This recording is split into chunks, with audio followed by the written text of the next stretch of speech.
Welcome to the Business Building Blocks podcast, where we talk about the struggles and celebrations that leaders and entrepreneurs experience on their journey to success. I'm your host, Kristina, and I'm passionate about helping you achieve massive amounts of success at work and at home. We'll talk about all things people and organizational wellness, share relatable stories, and feature insightful guests because quality people and processes are at the heart of every success story. Ready to learn, grow, and have fun? Let's dive in.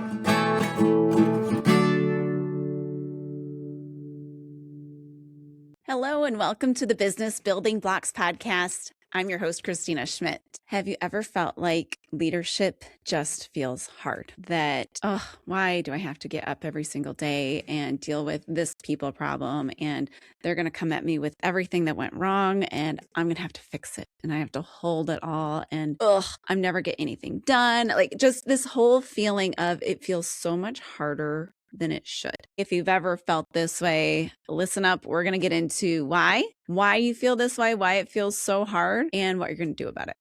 All right, let's jump in. So first of all, what I want to say, if you're feeling this way, if you're feeling like leadership is very heavy, leadership, you're just maybe not cut out for it. If this feeling and these reels that are inside your head, you're not alone. I felt this way. Many of my clients, actually, most of my clients have felt this way. It is very normal. The best leaders feel this way. They just might not show it, but it's normal. So please know that you're in great company. The best leaders will feel this way from time to time.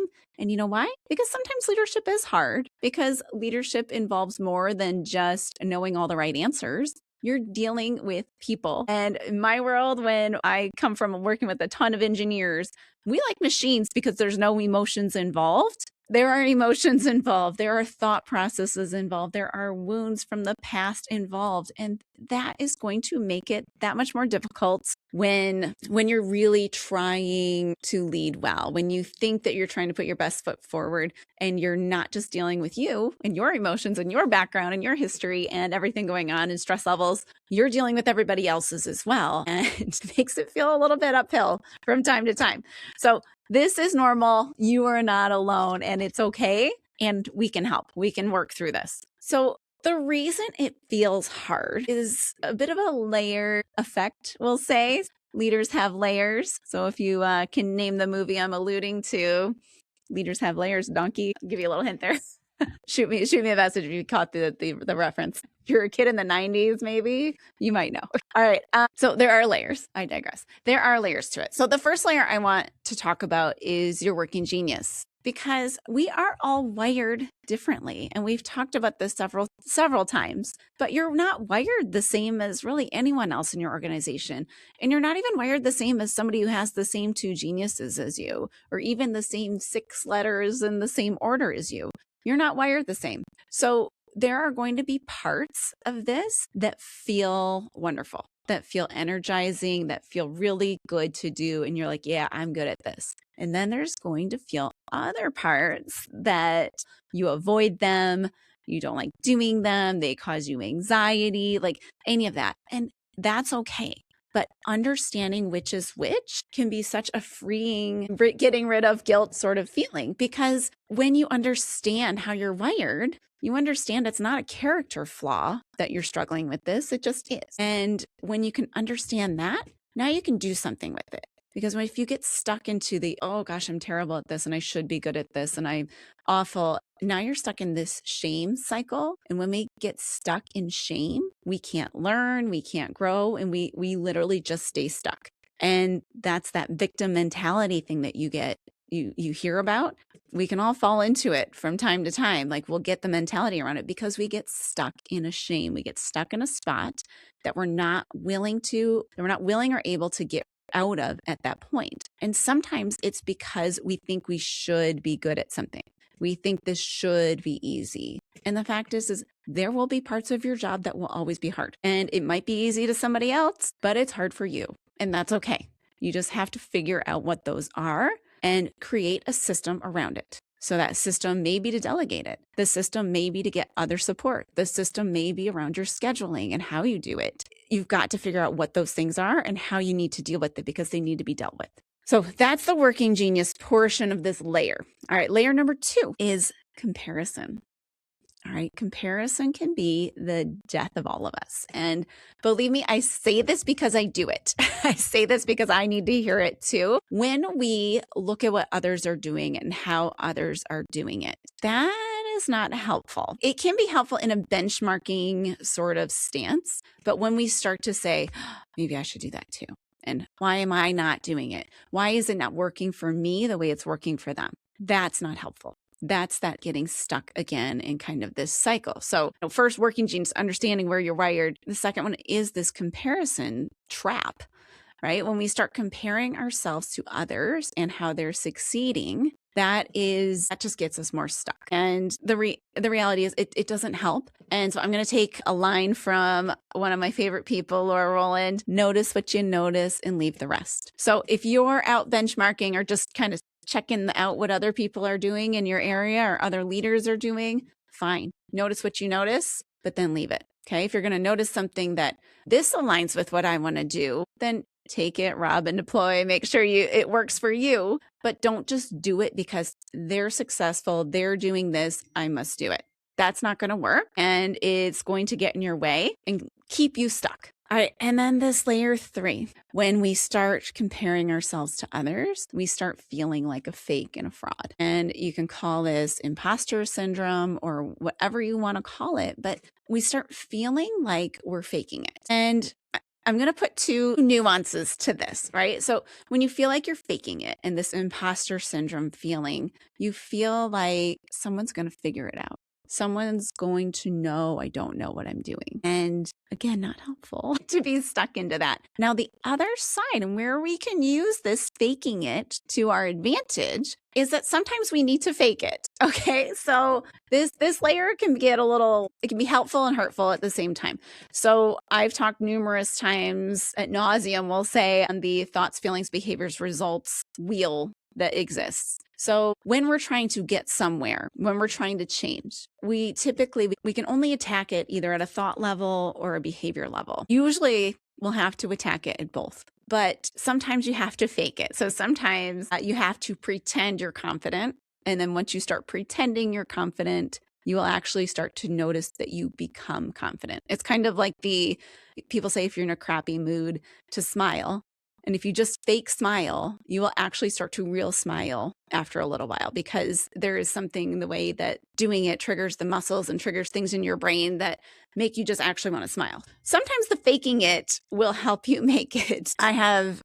When I first started supervising on the shop floor, I was about 24. I had come in I was on a leadership rotational program. So I had done 2 rotations. This was my 3rd one. I was put specifically in this because I was shy and I needed to get more exposure, not being so shy. Can you believe it? I still struggle with it, by the way. But I knew if I came in as shy and weak, I would never overcome that. They would know me as that. That first impression would be huge. So I said, okay, I need to go in and pretend I know what I'm doing. And I'm going to tell the story and then I'm going to give another caveat too. I need to pretend I know what I'm doing, not in an arrogant sort of way, but in a way that I am confident. So I spoke louder than I thought I should speak. And I shook hands more firmly than I normally would have. And I just said, "Hi, how are you? I'm Kristina." Like it felt so weird, right? And I was faking it. But what happened was eventually I just got confident. Like it didn't feel faking it anymore. I did it on day 1. And it had to carry over. So it carried over to day 2. And by the end, in my review, my manager there said, "I don't know what you're talking about. She is not shy." So to my manager there, my development manager that was on the program. So it works. You can fake yourself to acting a way that you want to act. If you have a goal, you can fake it in instances, but you also have to attack the thoughts around it too. You feel like you're faking it. Like part of the reason why it might feel hard or it feels too hard to fake. So you can do it sometimes, but sometimes you have to dig into these thoughts and start really understanding what gets in the way, where are these coming from, and how can I change them? These 3 layers can lead us into just where we have this thought where we get stuck that leadership is hard. And it is hard, but if we approach things like, oh, they're hard, now we get stuck and everything feels hard. We we don't feel like we can do it, and we get ourselves stuck in a way that where we're trapped and we can't move forward. We can't make that next step. So if it's been feeling hard, all right, this is the shift that I want you to make. So the goal isn't to make leadership easy, because it's not. It's a skill set. It's actually a set of many skill sets. And there are parts that will always feel hard. Go back to your working genius, right? They will always feel hard. But what's important isn't about making it feel easy. It's about creating a leadership system. And it's about creating an environment where you can operate as the best leader. So understanding your geniuses and frustrations and knowing where to play to your strengths, where to play to those geniuses, and where to get help around and create systems around those frustrations and weaknesses. It's about knowing, number two, where you're going, right? Where do you want to be personally? How does your work, how does your business support that? And where are you going as a business? So these are huge to overcoming this hard feeling of leadership, because when we know this with overwhelming certainty, when we know these things, then that sets us up better. That helps us make this shift of, yeah, leadership is hard and I can do it, or leadership is hard and I can't do it, to this, yes, leadership is hard and I can do it because this is how I'm going to do it. So the shifts that we need to make, the skills that we need to know are the number one, knowing yourself. Number two, knowing where you're going. And then number three, know your team and surround yourself with the people that support you where you're going. So support the you know, and the where you want to go. I'm going to start rhyming today. And then number four, you need to set that system up, right? So I don't think I talk about systems enough in this whole leadership realm of things, because I've been educating you on models. I've been educating you on wellness of a leader, on the thoughts, feelings, and behaviors of leaders.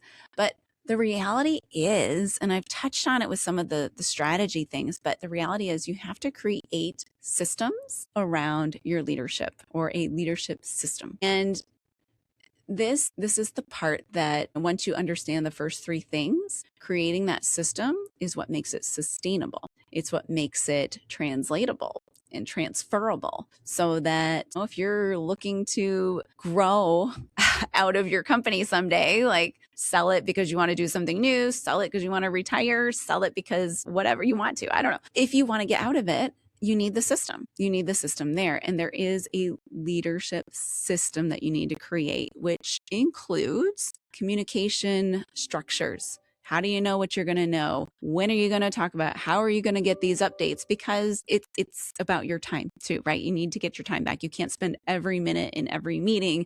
You can't be problem solving every single thing for everybody else. So that's where the system and the structure come together. All right. If this was helpful for you, if you're feeling this leadership is hard, this is why I created Leadership Fundamentals. So if you listened at the end of last week's episode, I was telling you about Leadership Fundamentals program that is kicking off on April 28th, and that's 2026 if you're not listening to this episode in real time. So the reason I created it is because there are so many leaders who feel that leadership is hard, or they feel they're not cut out for it, or they feel that they can't do it, they don't want to do it, they're miserable, and their work is just overtaking their whole lives. And I hate to see that, because that's not what we were put on this earth to do.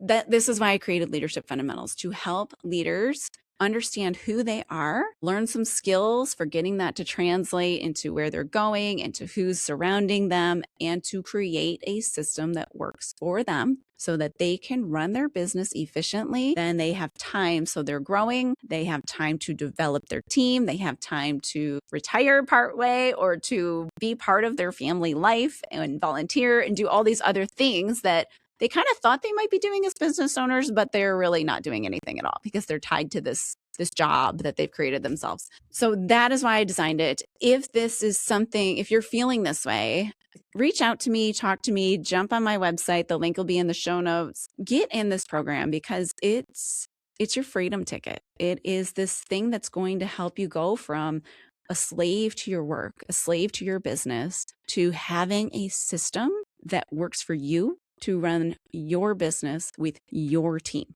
If I just told you the tools only, then you would be able to, what you would be stuck with. If I just taught you tools, because that's not what we just learned. We learn tools, yes. But if I only taught you tools, then you would say, okay, this is a system that I must use, and why doesn't it work? Or why can't I do it? But what I instead teach you is, yes, I teach you the tools, but I also teach you about you, and I help you learn more about you. And then I help you translate that into action, translate that into habits and systems that work for you. And that is how you get the freedom. That is how you get your life back. And that's why we're here. So if that feels like that would be a relief for you, if that feels like that's something and somewhere where you need to go right now, then reach out, jump in the program.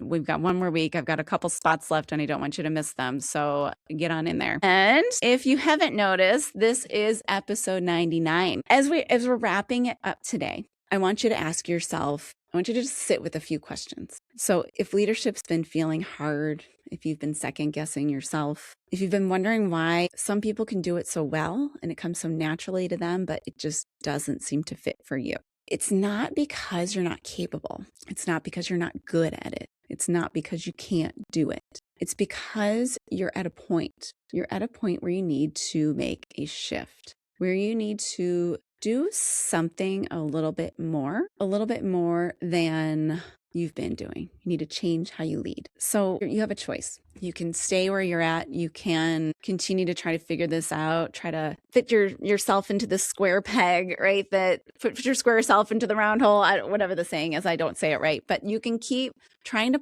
figure this out and trying to do the things that others are doing, or you can figure out where you are and figure out this shift and start to lead differently. So the thing about the shift is that it requires more. It requires a lot of growth that a lot of leaders want to avoid. And it's not because they don't want the results, but it's because they're afraid to make the change. They're afraid to do the hard thing. And if you feel you're on this cusp, then I want you to come back again next week, because that's what I'm going to talk about in my episode 100. All right. This is a big episode and it's going to have a lot of challenging things, a lot of things that are going to shift how you lead and how you can make a difference in your business. So come on back for that one. And I will see you on the next episode 100 of the Business Building Blocks podcast. Thanks for tuning in to the Business Building Blocks podcast. If you enjoyed this episode, make sure to subscribe so you don't miss what's next. If you found value in our conversation, please leave a quick review, like, or share. It helps us reach more amazing listeners like you. For more resources and insights, visit KristinaSchmitt.ca, where you can find tools and support to empower your leadership journey. Thanks again for listening, and we'll see you in the next episode.